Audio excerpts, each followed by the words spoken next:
Yop tout le monde, donc aujourd'hui, comme vous le voyez, on se retrouve pour un nouveau petit test de l'heure. Et donc aujourd'hui, je vais vous parler d'un jerk qui est sûrement très connu aussi, je pense, qui est dans la lignée des fameux Buster Jerk de chez CWC. Il s'agit du Dexter Jerk de chez Ilex.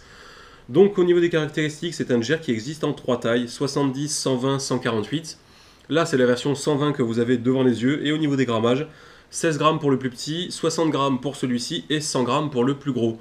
Je ne vous le répéterai jamais assez, mais pour des leurres lourds, donc généralement plus de 50 grammes, pensez toujours à avoir un matériel adapté, le plus souvent du casting. C'est vraiment le casting qui se porte le mieux à la pratique du big bait. Même si en spinning c'est possible, vous allez vous fatiguer votre matériel. Enfin, ça ne sera pas du tout agréable de pêcher en spinning. Au niveau des coloris, il en existe une bonne dizaine, avec vraiment des coloris très variés, donc par exemple du blanc comme celui-ci. Deads en avait un en perche, malheureusement il l'a perdu. Des coloris plutôt typés poisson blanc, des coloris plutôt fire tiger. Enfin voilà, comme d'habitude, il y a à peu près de quoi s'adapter à tous les types de poissons ou tous les types de postes. Au niveau des finitions, écoutez, il n'y a pas grand chose à dire, c'est du Ilex. Je pense que c'est leur avantage par rapport aux autres jerks du marché. À la plupart des jerks du marché, c'est les finitions.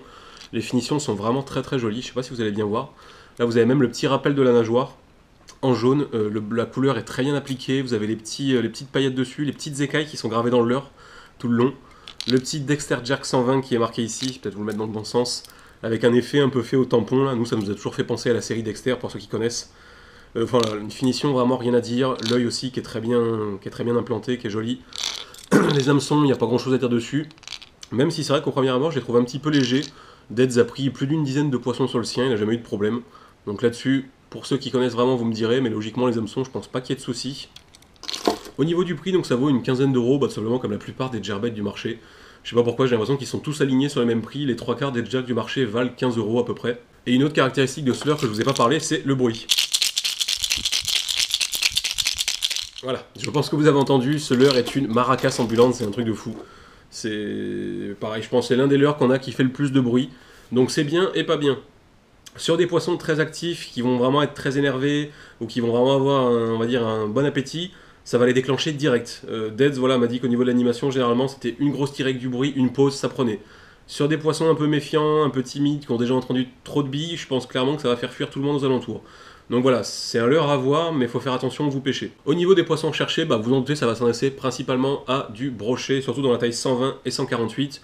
Le gros jerkbait, c'est fait pour le brochet. Sur la taille 70, vous pouvez clairement prendre de la perche et du black bass. 70, c'est pas énorme, même si c'est un leurre quand même assez dodu.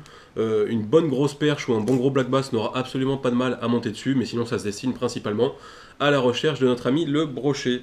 Au niveau de l'animation, c'est l'animation classique pour un jerk, c'est-à-dire du jerk, plus ou moins appuyé, après c'est à vous de trouver. C'est vrai que ce leurre au début n'est quand même pas très évident à animer. On a eu quand même pas mal de difficultés avec Deads au début, pour me comparer à un Buster. Un Buster va vraiment faire en fait des très grandes embardées comme ça, des grands droite-gauche bien amples.